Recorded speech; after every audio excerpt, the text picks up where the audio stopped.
오늘 저희들 함께 보실 하나님 말씀은 사도행전 14장 19절에서 28절의 말씀입니다.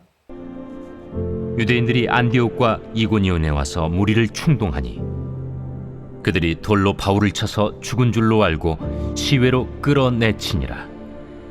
제자들이 둘러섰을 때에 바울이 일어나 그 성에 들어갔다가 이튿날 바나바와 함께 더베로 가서 복음을 그 성에서 전하여 많은 사람을 제자로 삼고 루스드라와 이고니온과 안디옥으로 돌아가서 제자들의 마음을 굳게 하여 이 믿음에 머물러 있으라. 우리가 하나님의 나라에 들어가려면 많은 환난을 겪어야 할 것이라. 각 교회에서 장로들을 택하여 금식 기도하며 그들이 믿는 주께 그들을 위탁하고 비시디아 가운데로 지나서 밤빌리아에 이르러 말씀을 버가에서 전하고 아달리아로 내려가서 거기서 배 타고 안디옥에 이르니 이곳은 두 사도가 이룬 그 일을 위하여 전에 하나님의 은혜에 부탁하던 곳이라. 그들이 이르러 교회를 모아 하나님이 함께 행하신 모든 일과 이방인들에게 믿음의 문을 여신 것을 보고하고 제자들과 함께 오래 있으니라. 저들은 바울이 죽은 줄 알고 성 밖에 끌어다 버렸다고 말씀하고 있습니다.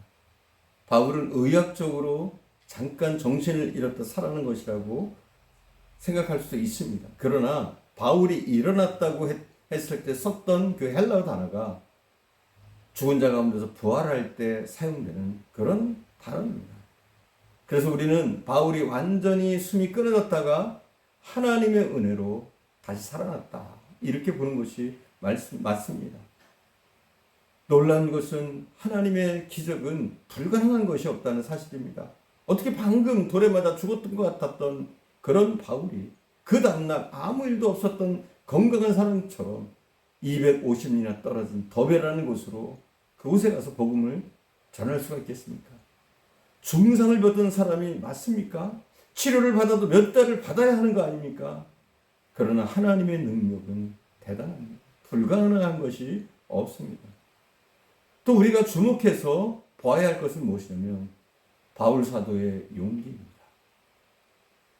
사도행전, 오늘 본문의 21절을 보겠습니다.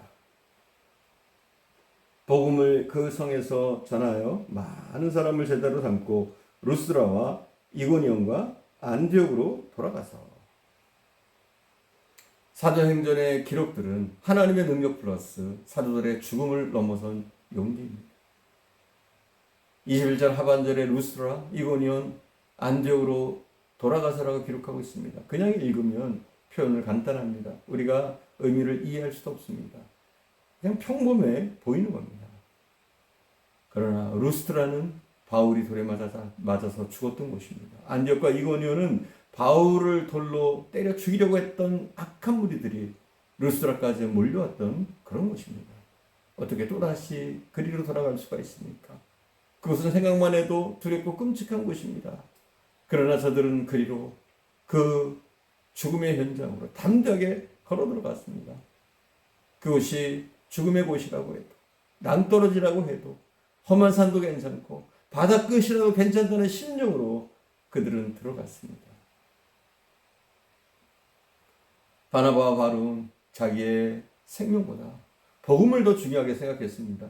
구원 얻은 영혼들을 자신들의 생명보다 더 귀한 것으로 본 것입니다. 처음 믿기로 작정했던 사람들이 바울이 무참하게 돌에 맞아 쓰러진 것을 보고 무슨 생각을 했을까요? 한번 여러분 생각해 보시기 바랍니다.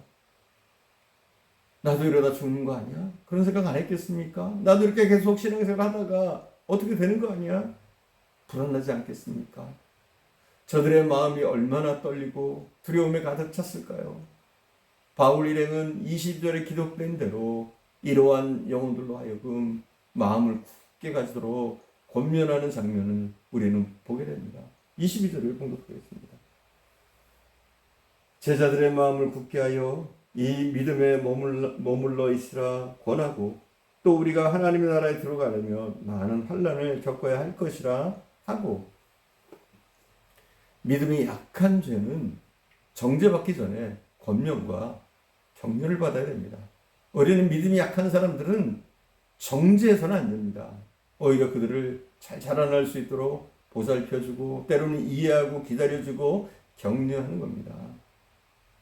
걸음마를 배우는 어린아이는 넘어지더라도 격려와 용기가 필요합니다. 혼내는 부모 있어요. 왜 넘어졌냐고? 걸음마를 배우는 아이가? 그렇지 않잖아요.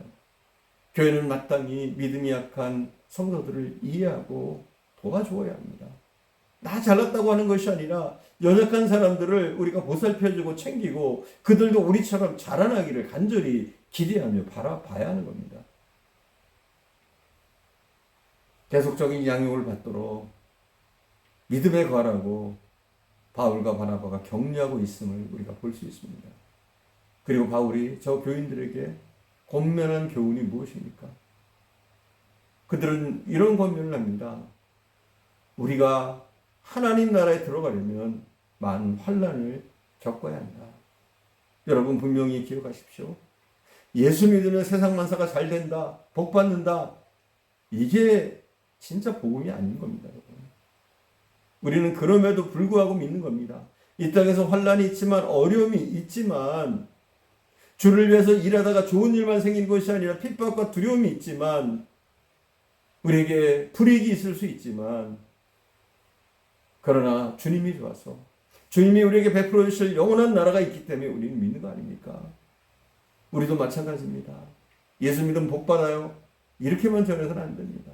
물론 우리가 그렇게 할 때 사람들이 한 번 더 본다고 생각할 수 있어요. 그러나 정말 믿으려고 하는 사람들에게 우리가 복만 강조해서는 안 됩니다. 도리어 예수 믿으면 고난을 받고 환난을 당한다고 바울과 바나바는 그들에게 미리 경고해주고 있습니다.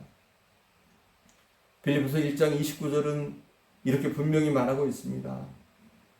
그리스도를 위하여 너에게 은혜를 주신 것은 다만 그를 믿을 뿐만 아니라 또 그를 위하여 고난도 받게 하려 하십니다. 하나님이 우리에게 은혜 주셨어요. 은혜 주신 것이 그냥 우리의 믿음을 위해서만 아니라 이 믿음 때문에 우리는 고난도 받게 될 수 있다는 것이죠. 오늘 이 땅에는 영생과 하나님의 나라 영원한 축복을 이 땅에 썩어질 건강과 물질적인 축복으로 대체해서 자기 욕망을 채우게 하는 싸구려 복음 행사꾼들이, 보따리상들이 정말 많습니다. 그 보따리 행사꾼들은 돈벌이에만 혈안이 되어 있는 거예요. 여러분, 이런 거짓 복음에 속아서는 안 됩니다. 사랑하는 여러분, 왜 우리가 하나님 나라에 들어가려면 많은 환난을 겪어야 합니까? 그리고 많은 환난을 겪으면서도 반드시 지켜야만 합니까? 우리의 믿음을. 과연 이 믿음은 이 땅에서 그런 환난을 겪으면서도 지킬 만한 가치의 것입니까? 그것은 지금 우리에게 보다는 바울이 돌에 맞아 쓰러지는 것을 현장에서 목격한 그 당시 바울의 복음을 듣고 예수 믿기로 작정한 사람들에게는 너무나 중요한 질문이 아닐 수 없었습니다. 대답은 분명합니다. 하나님 나라에는 환난을 통과한 자들이 들어가는 겁니다. 믿음의 시험을 견뎌냈던 자들이 들어가는 것입니다. 계시록 7장 1절에 보니까 하늘나라의 수많은 구원 얻은 백성들의 이야기가 나와 있습니다. 계시록 7장 1절에 저들은 흰옷을 입고 손에 종려나무를 들고 보좌 앞과 어린 양 앞에서 하늘나라의 노래를 부르고 있습니다. 이 흰옷 입은 자들이 누구며 또 어디서 왔느냐 그렇게 물으니까 대답이 무엇이냐면 이는 큰 환난에서 나온 자들인데 어린 양의 피에 그 옷을 씻어 희게 하였느니라.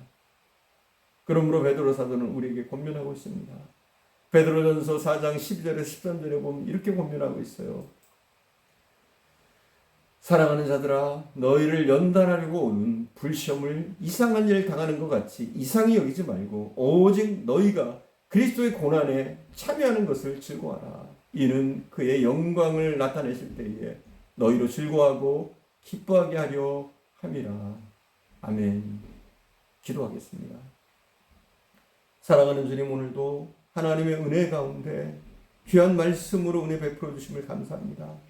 저희들 연약하지만 더욱더 믿음의 길을 갈 수 있도록 인도해 주시기를 원합니다. 오히려 자신들의 일신의 안일보다는 복음을 위해 자신들의 삶을 희생했던 바울과 바나바처럼 우리도 그들의 복음을 닮아가게 하시기를 원합니다. 예수 믿음 복받는다는 말에 더 이상 현혹되는 것이 아니라 우리에게 고난이 있을지라도 어려움과 시험이 있을지라도 하나님의 나라가 너무나 소중하기 때문에 예수가 너무 좋기 때문에 예수 믿는 저희들 되어지게 하시기를 원합니다. 복음을 싸구려로 만들지 않게 하시고 이 고귀한 복음을 잘 전하며 잘 보존할 수 있도록 은혜를 내려주옵소서. 오늘도 함께 하신 주님께 감사드리며 우리 구주 예수님의 이름으로 기도드립니다. 아멘.